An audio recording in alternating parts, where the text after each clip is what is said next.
कोई सुनवाई नहीं हो रही। ये हमारा अनुभव है ट्रेड यूनियंस का। विभाग सुनवाई नहीं करेंगे जो गवर्नमेंट को रिप्रेजेंट करते हैं मिनिस्ट्री में, और गवर्नमेंट रिस्पॉन्ड नहीं करेगी तो हमारे पास तो फिर लड़ने के अलावा कोई रास्ता नहीं होता, सड़क पे आना पड़ता है। और आपने बहुत अच्छे से वर्क लाइफ बैलेंस के बारे में लिखा है। ये तो एक नॉर्मल नियम भी है ह्यूमन सोसाइटी का। Too much anxiety, too much exertion और रेस्ट नहीं मिलना तो दिमाग भी थकता है, शरीर भी थकता है, तो आपका आउटपुट कम होता है। और ये सब जगह ट्रू है, बैंकिंग सेक्टर हो या ज़िंदगी का कोई सा भी हमारे कार्य परिस्थितियाँ हों, ये उनके लिए भी सच रहता है। और आगे आपने जो अभी लिस्टिंग बता रहे थे वो सारे डिपार्टमेंट्स का जिक्र है जहाँ 5 दिन का काम है। तो आपकी मांगें भी जायज़ हैं, आपकी प्रेजेंटेशन भी जायज़ है, आपकी आर्गुमेंट भी जायज़ है। हमारा आपसे कहना है कि मज़दूरों की लड़ाई पूरी दुनिया में काम के घंटों से शुरू हुई। 15 घंटे, 16 घंटे, 18 घंटे लोग खटते थे, अपने बीवी बच्चे को भी साथ लाते थे, वो भी साथ खटते थे। कोई साधन नहीं होते थे काम के स्थान पे जाने के, पैदल आते थे। तो हमारे देश के अंदर मज़दूरों की ये जो बदतर हालत थी, उसमें फिर उनको पगार भी पूरा नहीं मिलता था, काम के स्थान पे सुरक्षा नाम का शब्द नहीं था, कोई यूनियनें नहीं बनी थी।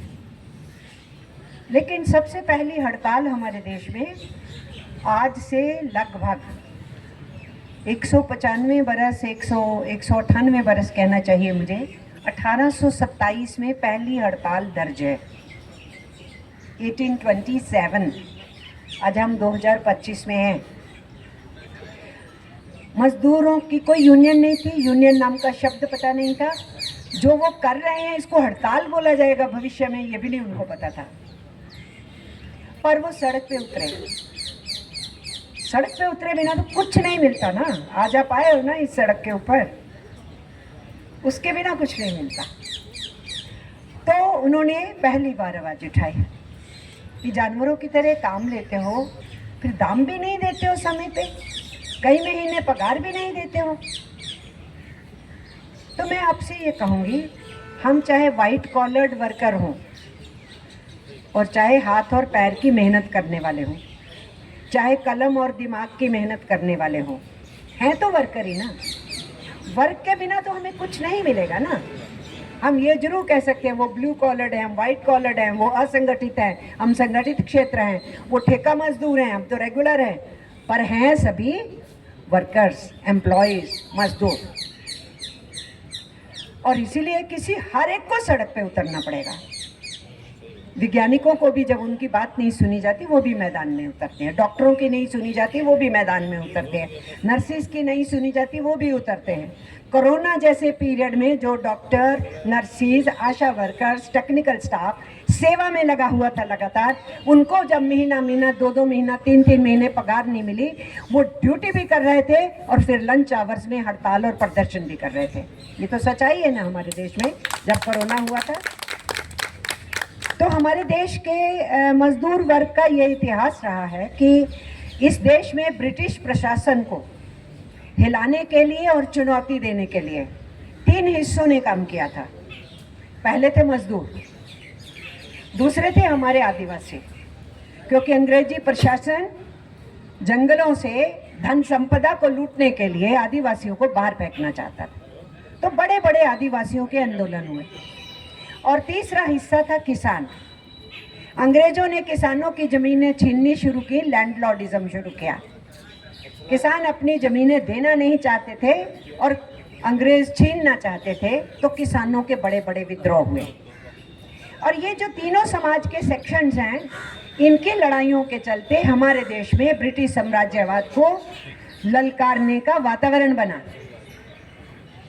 तो अपने को कम नहीं आंके, हम किसी भी क्षेत्र के श्रमिक हों, किसी भी फॉर्म में हों, वाइट कॉलर्ड, ब्लू कॉलर्ड हों, कोई भी हों, हम लोगों ने इस देश के अंदर एक विदेशी हुकूमत के खिलाफ लड़ाई का वातावरण तैयार किया और 1857 पैदा हुआ, जिसको हम पहला स्वतंत्रता संग्राम बोलते हैं।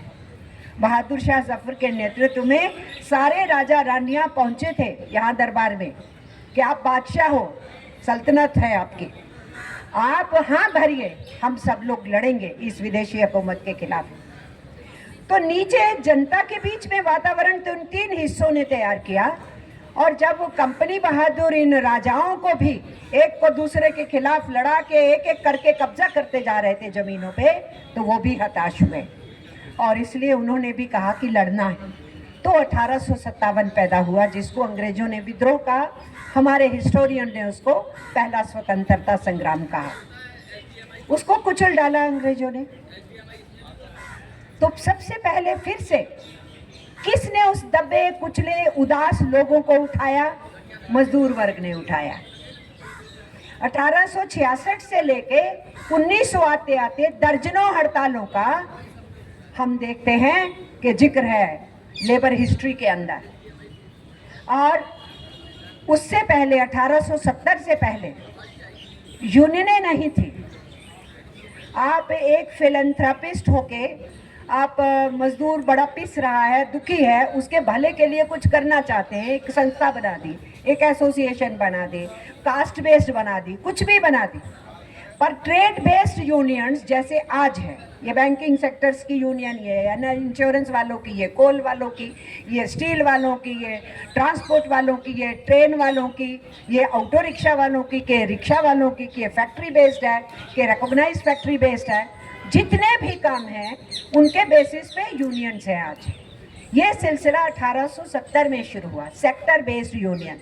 तो हमारे देश में रेलवेज की यूनियन बननी शुरू हो गई, जूट की बनी, टेक्सटाइल की बनी, पोस्टल की बनी, डिफेंस की बनी, जितनी गतिविधियां होती थी उनकी यूनियन आफ्टर यूनियन बननी शुरू हुई। और हम देखते हैं 1866 से लेके 1900 तक लगातार इस देश के अंदर हड़तालों का सिलसिला हमारे इतिहास में मिलता है। तो मजदूर वर्ग ने इस देश की हुकूमतों को झकझोरने का, हिलाने का, उनके खिलाफ लड़ने का, अपने हकों को पाने का इतिहास गढ़ा है। आप उस इतिहास का अंग हैं, मालूम होना चाहिए। अगर हम यूनियन है, अपने किन्हीं अधिकारों के लिए लड़ने के लिए आए हैं, तो फिर हमारे को हिम्मत चाहिए ना।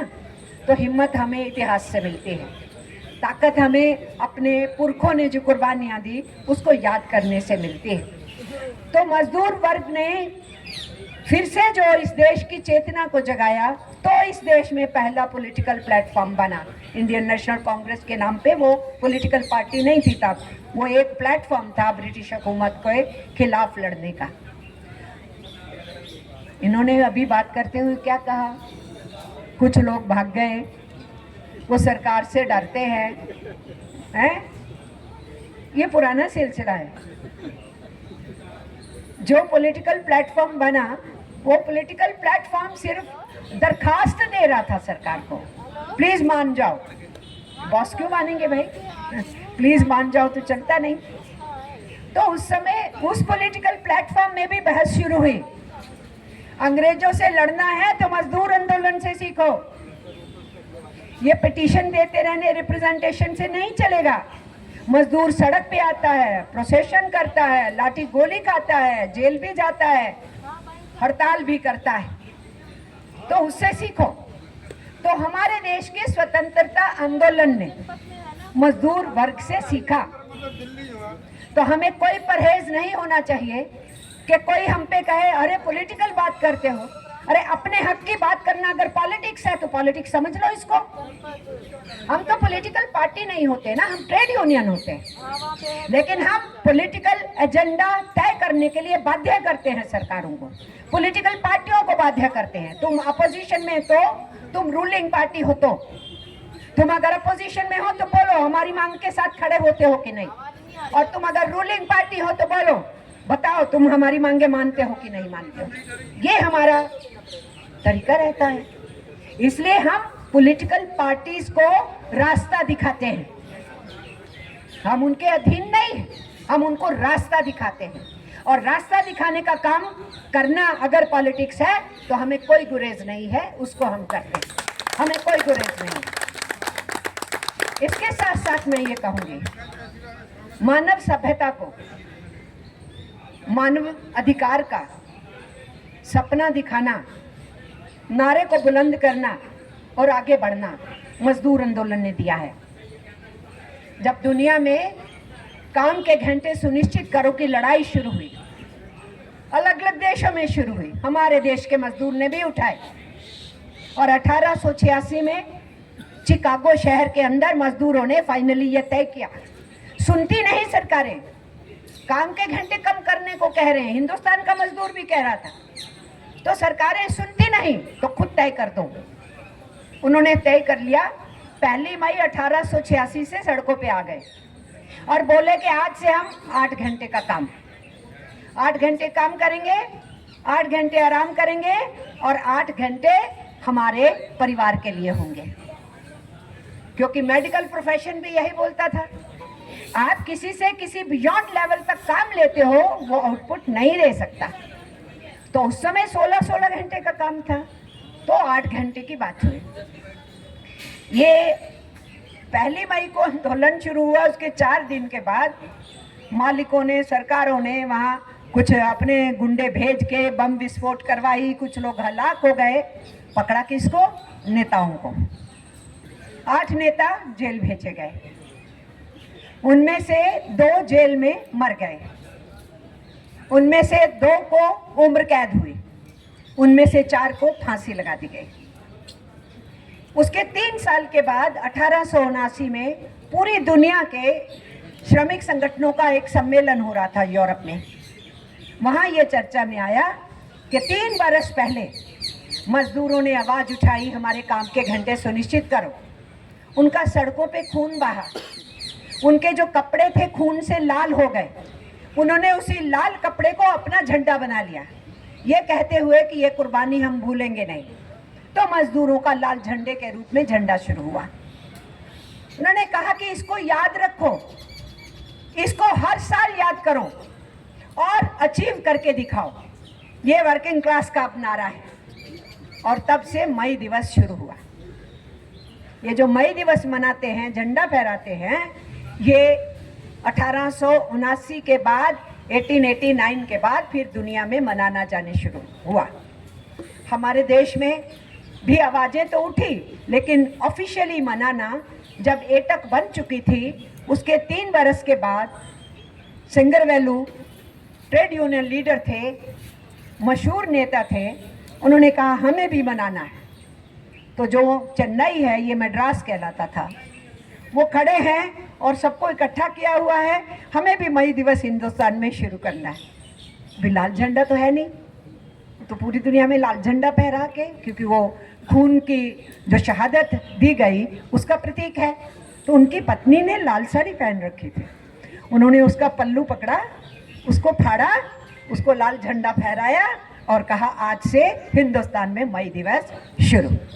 हमारे देश में शुरू हुआ। तो हमारे देश के अंदर मजदूरों ने अंग्रेजी हुकूमत को चुनौती देने के साथ साथ अपने काम के घंटे सुनिश्चित करने की लड़ाई को आगे बढ़ाया, काम के स्थान पे सुरक्षा की मांग की, अपने लिए सोशल सिक्योरिटी मांगी और बुढ़ापे की पेंशन के सवाल, आहिस्ता आहिस्ता मांगे बढ़ती गई, फिर बुढ़ापे की पेंशन के सवाल भी खड़े हो गए।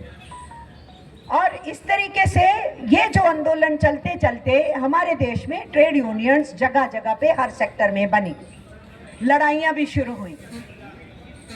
और उसके बाद ये महसूस किया गया कि एक राष्ट्रीय संगठन होना चाहिए, और आज़ादी के आंदोलन में हिस्सा लेने वाले लोगों को भी महसूस हुआ कि मजदूर लगातार संघर्षों में रहता है और आज़ादी के आंदोलन के हर आह्वान को समर्थन दे रहा है, उसमें भागीदारी निभा रहा है। और अगर ये राष्ट्रीय संगठन बनता है तो इसका देश के आज़ादी के आंदोलन को बहुत फायदा मिलेगा। और ये बात और भी गहरे समझ में आई जब बाल गंगाधर तिलक को गिरफ्तार किया गया, उसको 6 साल की सजा सुनाई गई। ये 1908 की घटना है, जो कहते थे आज़ादी मेरा जन्मसिद्ध अधिकार है। पूरे देश में के मजदूरों ने जो आह्वान आया भारत बंद का, उसमें हिस्सा डाला। लेकिन बॉम्बे के मजदूरों ने, हर सेक्टर के, वो टेक्सटाइल के थे कि कंस्ट्रक्शन के थे कि वो कहीं बैंक में काम करते थे या कहीं कुछ और करते थे, तब तो फॉरेन बैंक ही होते थे, सभी वर्कर्स ने पूरा 6 दिन का हड़ताल किया। बॉम्बे 6 दिन बंद रखा। जब उनसे पूछा गया तुमने 6 दिन क्यों किया, उन्होंने कहा क्योंकि उनको 6 साल की सजा सुनाई गई है, हर 1 साल की सजा के लिए हमारा बॉम्बे बंद, ये किया उन्होंने। और जब वो जेल से छूटे तो तब उनको ये था कि क्या चल रहा है मजदूर आंदोलन में, तो उन्होंने देखा कि ये ऑल इंडिया का कॉन्फ्रेंस करके सारे जहाँ जहाँ यूनियन बना है इकट्ठा करके एक राष्ट्रीय संगठन बनाना चाहते हैं। तो बाल गंगाधर तिलक ने ऑफर किया बॉम्बे में करवाएंगे। फिर एक रिसेप्शन कमेटी बनी, वो उसके चेयरपर्सन बने। बॉम्बे में तैयारी शुरू हो गई। कॉन्फ्रेंस की डेटों से पहले उनकी मृत्यु हुई, कॉन्फ्रेंस पोस्टपोन हुई, तो फिर लाला लाजपत राय जी को अध्यक्ष बनाया गया। तब AITUC बना बॉम्बे शहर में 1920 के अंदर 31 अक्टूबर को, और पहले अध्यक्ष लाला लाजपत राय हुए, जिस AITUC की जनरल सेक्रेटरी को आज आपने बुलाया है। मैं तो अदना हूँ, कितने महान लोगों ने नेतृत्व दिया है ट्रेड यूनियन आंदोलन को। और AITUC 1920 में बनने से लेकर के 1947 तक एकमात्र छत्रछाया संगठन था, और इसके अंदर हर क्षेत्र की यूनियनें इसके अंदर इसमें सम्मिलित थे। उसी के बाद ही 47 में फिर इंटक बना, 48 में HMS बना, 56 में BMS बना, उस दौर में TUCC और UTUC बना, फिर 64 के बाद 70 में C2 बना, फिर 80 के दशक में AICCTU बना, फिर UTUC टूटा तो उसमें से AIUTUC भी निकल आया, और वो दत्ता सामंत ने बॉम्बे के अंदर शिवसेना की यूनियन बनाए, और ममता जी ने कांग्रेस को तोड़ा तो उसके बाद उनकी यूनियन तोड़ी, उन्होंने यूनियन बना ली। जो DMK पार्टी है तमिलनाडु के अंदर, उन्होंने अपनी LPF यूनियन बनाई। तो यूनियनों का अंबार लगा, लेकिन हर कोई AITUC को एक मदर ट्रेड यूनियन के रूप में देखते थे। तो एटक ने बनने के बाद 1920 में 1921 में जो अपना सम्मेलन किया सेकेंड, उसमें पहली बार पूरी स्वतंत्रता का नारा दिया। ये नारा हमारा जो आज़ादी का प्लेटफॉर्म था उससे भी अभी नहीं उठा था। तो इस देश में पूरी आज़ादी का नारा इस देश के मजदूर वर्ग ने उठाया। दुनिया में मानव को मानव समझो, ये मानव अधिकार का पाठ 19वीं सदी के अंदर मजदूर ने पूरी दुनिया को दिया। और 21 में पूरी आज़ादी का नारा पास करने के बाद इस देश के अंदर आंदोलन मजदूरों के और तेज हुए। फिर अलग अलग सेक्टर्स में ऑल इंडिया लेवल की यूनियनें बनना शुरू हुई, और उस समय बहुत से लोग जो अलग अलग सेक्टर्स में बहुत तशद्दुद और जुल्म सह रहे थे, उन्होंने यूनियन बनाने का AITUC से प्रेरणा लेके काम शुरू किया। उसी में ही प्रभातकर का नाम आता है, उसी में ही PN चड्डा का नाम आता है, उसी में ही HL परवाना का नाम आता है। उस समय के साउथ के, नॉर्थ के, जिन्होंने पहले कदम उठाए कि बैंकिंग सेक्टर में हम भी AITUC से सबक लेते हुए हम भी अपने यहाँ यूनियंस बनाएंगे। और 1946 में पहला संगठन बैंक यूनियंस का बना था, AIBEA। और इस देश के अंदर केवल आज़ादी की लड़ाई में भागीदार नहीं बनाया ट्रेड यूनियंस ने इसके साथ ये लड़ाई और ये आवाज़ भी उठाई कि देश के आज़ाद होने के बाद संविधान बनाने की जो प्रक्रिया है उसके बारे में चर्चा करो। देश के आज़ाद होने के बाद हमारे जो पब्लिक सेक्टर बन सके, पब्लिक सर्विसेज बन सके, हमारे प्राकृतिक साधन हमारी जनता की संपदा हो, सरकार की संपदा हो, उसी से ही हम इस देश को बनाने का और अपनी समस्याओं का हल ढूंढ पाएंगे, उस बनाने के रास्ते में हम चल पाएंगे। ये डिबेट भी इस देश में मजदूर आंदोलन ने उठाई। इसलिए आप गिनती में 5 हो कि 10 हो कि 20 हो, चिंता नहीं करने की बात।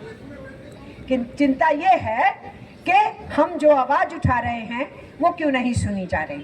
तो उसको सुनाना है तो आंदोलनों को तेज करना है। और इसलिए हम ये समझते हैं, जहाँ तक काम के घंटों का प्रश्न है, साइंस और टेक्नोलॉजी की ग्रोथ के साथ काम के घंटे कम किए जाने चाहिए, ये आवाज आज से नहीं है। जब ILO बना 1919 में, तो ILO ने पहली दुनिया के मजदूरों की जीत हुई कि ILO का कन्वेंशन नंबर 1 है काम के 8 घंटे। आज तो हम 5 दिन का वीक मांग रहे हैं ना। 8 घंटे के काम की बात तब शुरू हुई थी, और तब चूंकि 6 दिन की बात थी तो 18, 8, 6, 48 घंटे की बात थी। पर तब भी ये बात आई कुछ वर्षों के बाद कि साइंस और टेक्नोलॉजी की ग्रोथ के साथ आपको काम के घंटे रिड्यूस करने होंगे और आपको वर्किंग डेज रिड्यूस करने होंगे। तो ये नई बहस नहीं है। अगर कोई हुकूमत ये कहे, कोई सरकार ये कहे कि ये नई नई बातें क्यों उठा रहे हो, ये हिंदुस्तान के और दुनिया के मजदूरों की बहुत पुरानी बहस है। और दुनिया का जो सबसे पहला मजदूर संगठन बना, वर्ल्ड फेडरेशन ट्रेड यूनियन, उसने हाल ही में UNO में ये पेश किया है कि 8 घंटे नहीं 6 घंटे होने चाहिए, 6 दिन नहीं 5 दिन होने चाहिए। ये आवाज़ उन्होंने उठाई। तो ये केवल यहाँ आवाज़ नहीं उठ रही है, ये आवाज़ पूरी दुनिया के अलग अलग देशों के अंदर उठ रही है कि आप देखिए ना, जब 50,000 वर्कर्स थे टाटा स्टील के पास, तो जितनी वो प्रोडक्शन देता था, आज उसके 50,000 वर्कर नहीं 10,000 वर्कर से उससे कई गुना ज़्यादा वो प्रोडक्शन दे पा रहा है।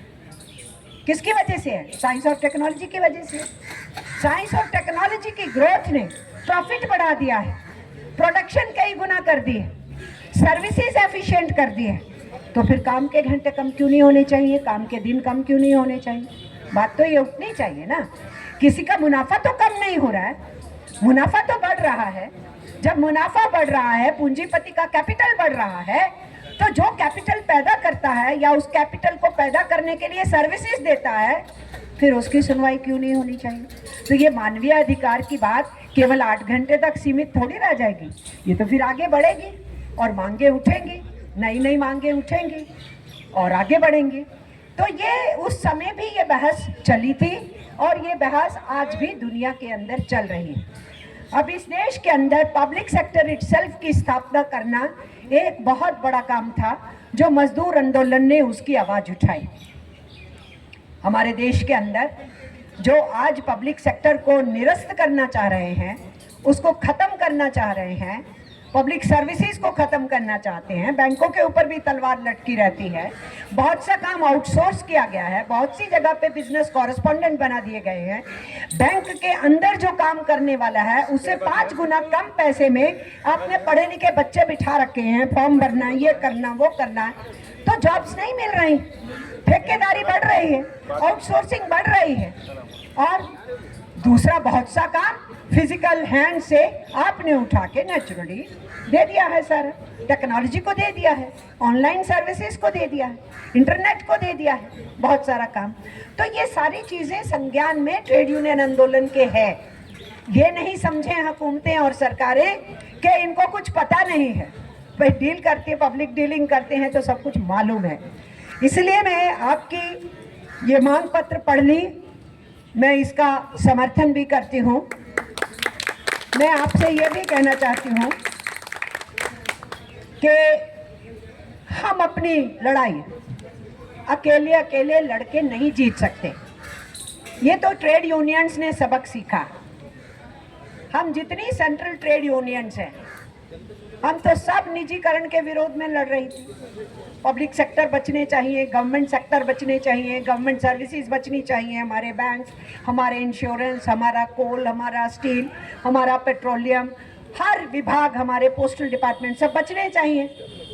ये लड़ाई हम लड़ रहे थे और जल्दी ही समझ में आया अकेले अकेले लड़ा नहीं जा सकता। और ये बात बैंक्स में भी समझ में आई, तभी आज तक आप बैंक नेशनलाइजेशन को बचा सके हो। आपके यहाँ भी UFBU बना, यूनाइटेड लड़ाई शुरू हुई, ऑफिसर्स ने भी यूनियनें बना ली, उन्होंने भी अपना फ्रंट बनाया, वर्कमैन और ऑफिसर्स ने मिलकर अपना UFBU बना लिया। तो एक साथ लड़ने से बहुत हद तक आप अपने बैंकिंग सेक्टर को आज तक बचा के रखे हुए। जब 2008 में मंदी आई है तो किसी प्राइम मिनिस्टर या प्रेसिडेंट को क्रेडिट नहीं जाता कि हमारा देश उस मंदी से बच गया। ये क्रेडिट आप लोगों को है। हमारे देश की यूनियंस ने अपने पब्लिक सेक्टर को बरकरार रखने के लिए दशकों लड़ाई लड़ी है। 1991-92 में जब नई आर्थिक नीति आई थी तो सबसे पहले बैंकों के डीनेशनलाइजेशन का बात शुरू हुआ था। सबसे पहले आउटसोर्सिंग इधर शुरू हुई थी, फिर दूसरे सेक्टर्स के नाम लेने शुरू किए थे और तब से लड़ा है बैंक यूनियंस ने।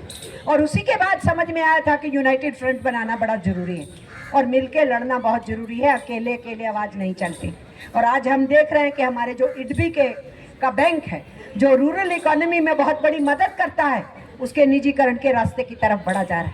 तो क्या अकेले हमारे इडबी के एम्प्लॉयज़ और ऑफिसर्स लड़के जीत लेंगे? नहीं, उनके साथ तो यूएफबीयू को खड़ा होना पड़ेगा। और अकेला यूएफबीयू क्यों, पूरी सेंट्रल ट्रेड यूनियंस ने उनकी मदद करनी पड़ेगी। तो जब सेंट्रल ट्रेड यूनियंस को समझ में आ गई कि हर सेक्टर के अंदर जितनी फेडरेशन, जितनी एसोसिएशंस है, एक साथ हो जाओ, ये समझ में आ गई, तो सेक्टर वाइज भी समझ में आ गई और यूनाइटेडली भी आ गई। और आज हम platform of central trade unions के नाम से हम 10 सेंट्रल ट्रेड यूनियंस एक साथ हैं। 11वीं बीएमएस भी हमारे साथ होती थी, पर 1975 ये 2000 जो है वो 15 से हमारे साथ नहीं, 2015 से। और 2015 में ही इंडियन लेबर कॉन्फ्रेंस हुई, आज तक उसके बाद इंडियन लेबर कॉन्फ्रेंस भी नहीं हुई। तो हमारी सेंट्रल ट्रेड यूनियंस एक प्लेटफॉर्म के रूप में इन सारे प्रश्नों के ऊपर उनको मद्देनजर रखते हुए संघर्षों के रास्ते पे रहते हैं। अभी लेटेस्ट एक्शन जो था वो किसानों के साथ मिलकर 9 जुलाई को पूरे देश की आम हड़ताल का था, जिसमें 25 करोड़ से ज़्यादा वर्कर्स ने हिस्सा लिया और गांव के क्षेत्रों में किसानों ने, खेत मजदूरों ने बढ़ चढ़ करके मोबिलाइजेशन किया। उसके बाद 13 अगस्त को कॉरपोरेट क्विट इंडिया कह के अपनी लूट बंद करो, इसको लेकर के 13 अगस्त को मनाया गया। और अब 26 नवंबर को, जिस दिन किसान चले थे हरियाणा से और पंजाब से दिल्ली की तरफ और दूसरे राज्यों से दिल्ली की तरफ, और उनको बॉर्डर पे रोक दिया गया था, आप तो जानते हैं। और इसी तरीके से जो है उनके समर्थन में ट्रेड यूनियंस उतरी थी और 26 नवंबर को ही ट्रेड यूनियंस ने हड़ताल किया था, क्योंकि हमारे ऊपर जबरदस्ती 4 लेबर कोड थोपे गए। आपको अभी 50 की इजाज़त दी है ना, अगर ये लेबर कोड लग गए तो आपकी एप्लीकेशन पुलिस ऑफिसर रद्दी की टोकरी में डालेगा। 50 तो क्या, आपको फटकने भी नहीं देंगे। मजदूरों ने जो 150 बरस लड़ करके अपने लिए श्रम कानून लिए, उन श्रम कानूनों को छीनने की पूरी तैयारी है। और आप कह रहे हैं हमारे को 5 दिन का काम दो, जायज मांग है, मैं समर्थन करती हूँ। पर परसों गुजरात असेंबली ने पास किया है 13 घंटे का वर्क डे होगा। कर्नाटका ने पास किया था, इससे पहली गवर्नमेंट ने, और इस गवर्नमेंट ने निरस्त नहीं किया उसको, जो कर्नाटका में बैठी है, उन्होंने 12 घंटे का पास किया। तमिलनाडु ने पास करने की कोशिश की, असेंबली में पास किया, ट्रेड यूनियंस ने हड़ताल का नारा दिया तो स्टालिन वापिस हो लिया। लेकिन अब शॉप एंड एस्टेब्लिशमेंट के अंदर सब जगह पे 8 से 10 घंटे हर स्टेट के अंदर वो लेबर यूनियंस को बुला के चर्चा चल रही है। यूनियंस विरोध कर रही है, वो कह रहे हैं हम करेंगे। महिलाओं के लिए नाइट शिफ्ट केवल एविएशन में था, हेल्थ सर्विसेज में था और टेलीकॉम में था। उनके लिए माइंस में और फैक्ट्रीज में नाइट शिफ्ट हमने बंद किया था ILO की कन्वेंशन के बाद, अब उसको रिवाइव किया जा रहा है। फैक्ट्रियों के अंदर, खदानों के अंदर, शॉप एस्टेब्लिशमेंट में महिलाओं की नाइट शिफ्ट शुरू की जा रही है, जो हमारे देश में हमने बंद की थी महिलाओं की हालत को देखते हुए, लेकिन उसको शुरू किया जा रहा है। तो अब उल्टी चक्की चलाने की कोशिश की जा रही है, इसलिए आपकी विक्ट्री महत्वपूर्ण होगी। आपको मालूम है ना उसने क्या बोला, मूर्ति जी ने बोला 72 घंटे काम करें, मुरली बोले। और एक और वो सज्जन है, क्या नाम है उनका, सुब्रमण्यम, वो बोले 90 घंटे काम करो हफ्ते में। और इतनी दकियानूसी बात किए सिर्फ 90 घंटे काम नहीं, बोले इतवार को क्या करोगे तुम बे?